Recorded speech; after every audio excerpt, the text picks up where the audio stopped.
Unconditional Love. Inspirational Bible. Story about Ruth, the great-great-mother of King David, the son of Jesse, the son of Obed, the son of Boaz, and Ruth his mother. In the days when the judges ruled, there was a famine in the land. So a man from Bethlehem in Judah, together with his wife and 2 sons, went to live for a while in the country of Moab. The man's name was Elimelech, his wife's name was Naomi, and the names of his 2 sons were Mahlon and Chilion. They were Ephrathites from Bethlehem, Judah, and they went to Moab and lived there. Now Elimelech, Naomi's husband, died, and she was left with her 2 sons. They married Moabite women, one named Orpah and the other Ruth. After they had lived there about 10 years, both Mahlon and Chilion also died, and Naomi was left without her 2 sons and her husband. When Naomi heard in Moab that the Lord had come to the aid of his people by providing food for them, she and her daughters-in-law prepared to return home from there. With her 2 daughters-in-law she left the place where she had been living and set out on the road that would take them back to the land of Judah. Then Naomi said to her 2 daughters-in-law, "Go back, each of you, to your mother's home. May the Lord show you kindness, as you have shown kindness to your dead husbands and to me. May the Lord grant that each of you will find rest in the home of another husband." Then she kissed them goodbye, and they wept aloud and said to her, "We will go back with you to your people." But Naomi said, "Return home, my daughters. Why would you come with me? Am I going to have any more sons who could become your husbands? Return home, my daughters. I am too old to have another husband. Even if I thought there was still hope for me, even if I had a husband tonight and then gave birth to sons, would you wait until they grew up? Would you remain unmarried for them? No, my daughters. It is more bitter for me than for you, because the Lord's hand has turned against me." At this they wept aloud again. Then Orpah kissed her mother-in-law goodbye, but Ruth clung to her.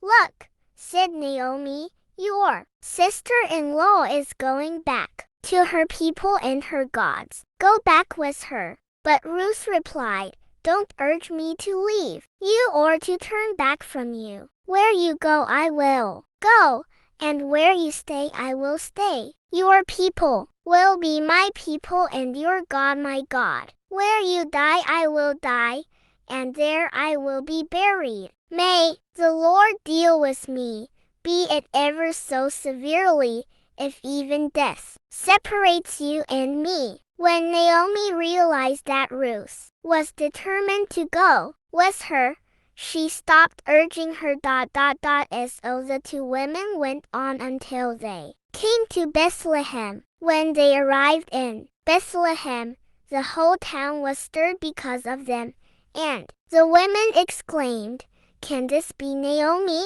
"Don't call me Naomi," she told them. "Call me Mara, because the Almighty has made my life very bitter. I went away full, but the Lord has brought me back empty. Why call me Naomi? The Lord has afflicted me. The Almighty has brought misfortune upon me."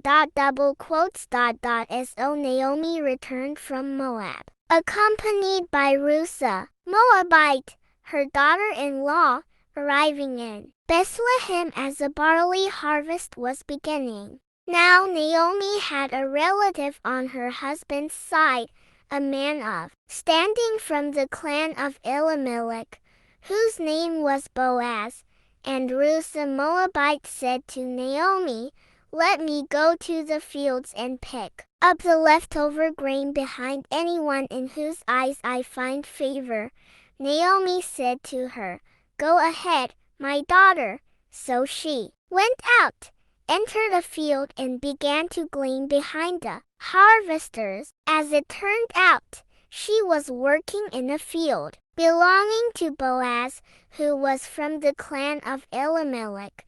Just then Boaz arrived from Bethlehem and greeted the harvesters.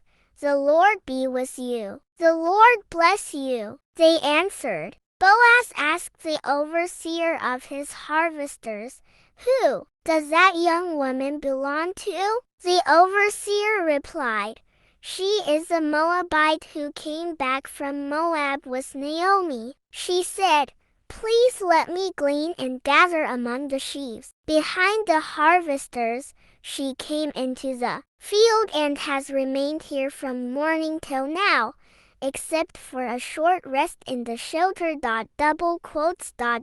So Boaz said to Ruth, My daughter, listen to me. Don't go and glean in another field, and don't go away from here. Stay here with the women who work for me. Watch the field where the men are harvesting, and follow along after the women. I have told the men not to lay a hand on you. And whenever you are thirsty, go and get a drink from the water jars the men have filled. At this, she bowed down with her face to the ground. She asked him, Why have I found such favor in your eyes that you notice me a foreigner? Boaz replied, I've been told all about what you have done for your mother-in-law since the death of your husband, how you left your father and mother and your homeland and came to live with the people you did not know before. May the Lord repay you for what you have done. May you be richly rewarded by the Lord,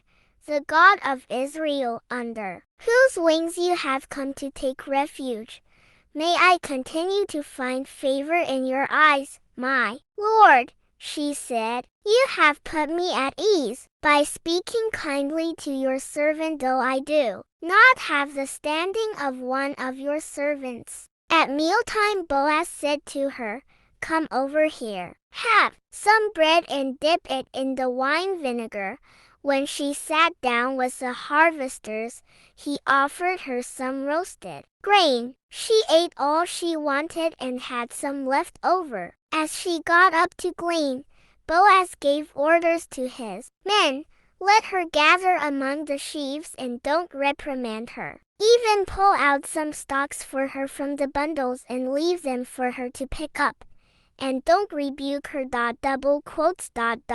So Ruth gleaned in the field until evening. Then she threshed the barley she had gathered, and it amounted to about an ephah. She carried it back to town, and her mother-in-law saw how much she had gathered. Ruth also brought out and gave her what she had left over after she had eaten enough. Her mother-in-law asked her, Where did you glean today? Where did you work? Blessed be the man who took notice of you. Then Ruth told her mother-in-law about the one at whose place she had been working. The name of the man I worked with today is Boaz, she said.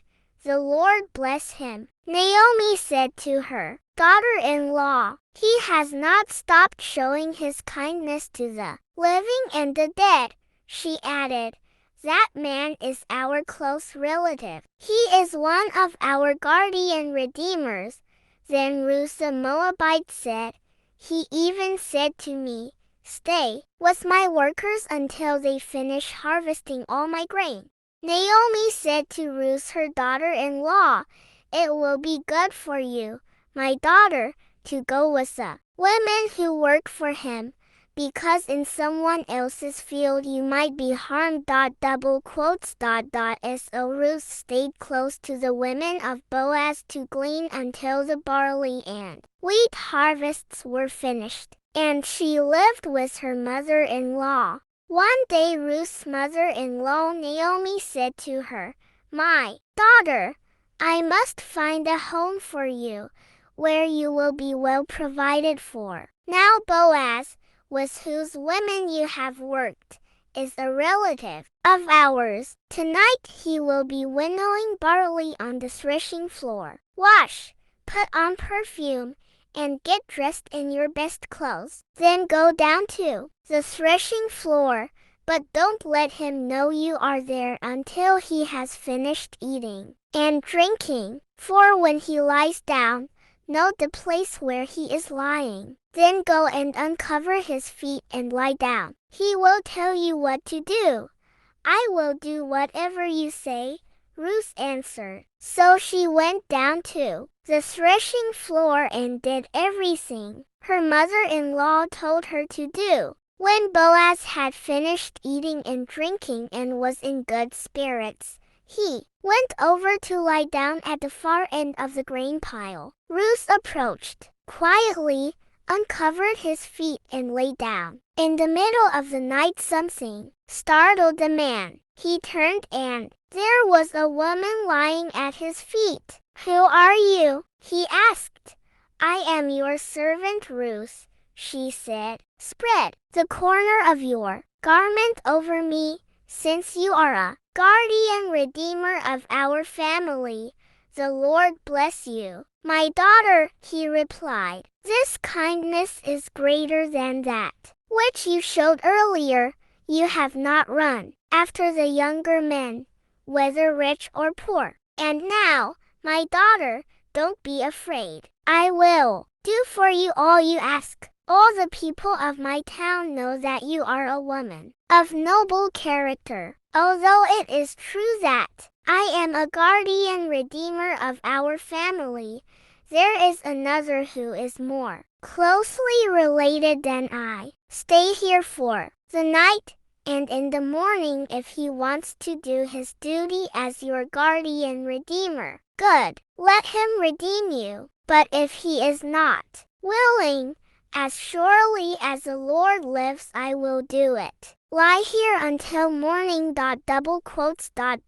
So she lay at his feet until morning, but got up before anyone could be recognized. And he said, no one must know that a woman came to the threshing floor. He also said, bring me the shawl you are wearing, and hold it out. When she did so, he poured into it 6 measures of barley and placed the bundle on her. Then he went back to town.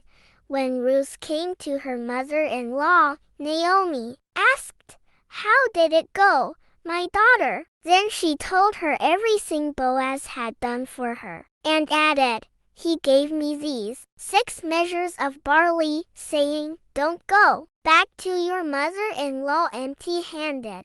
Then Naomi said, wait, my daughter, until you find out what happens, for the man will not rest until the matter is settled today. Meanwhile Boaz went up to the town gate and sat down there just as the guardian redeemer he had mentioned came along. Boaz said, come over here, my friend, and sit down.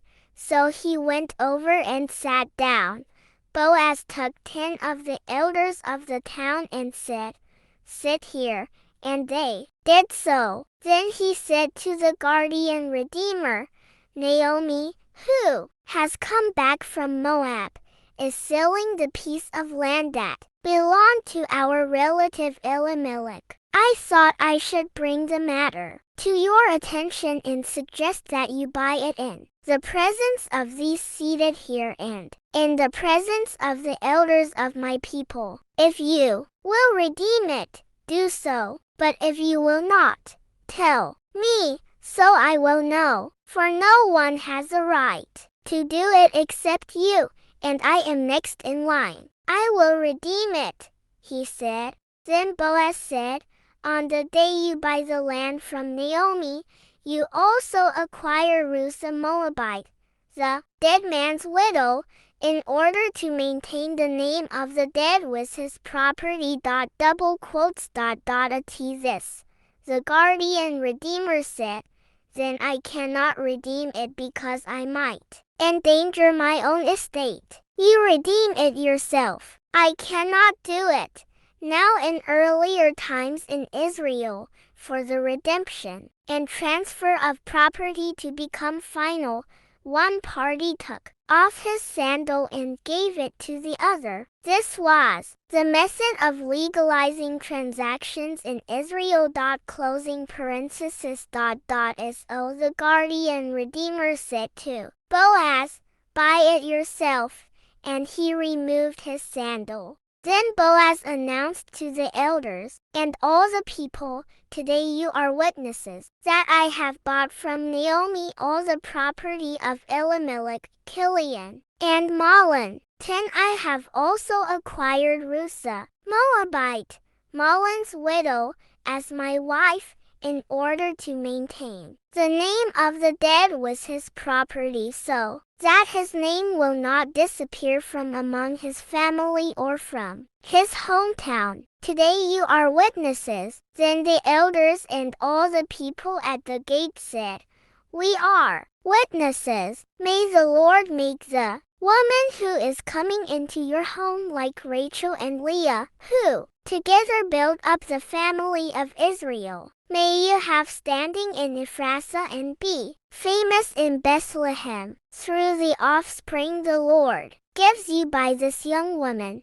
May your family be like that of Perez, whom Tamar bore to Judah." So Boaz took Ruth and she became his wife. When he made love to her, the Lord enabled her to conceive, and she gave birth to a son. The women said to Naomi, "Praise be to the Lord, who this day has not left you without a guardian redeemer. May he become famous throughout Israel. He will renew your life and sustain you in your old age. For your daughter-in-law, who loves you and who is better to you than 7 sons, has given him birth." Then Naomi took the child in her arms and cared for him. The women living there said, "Naomi has a son," and they named him Obed. He was the father of Jesse, the father of David. The end.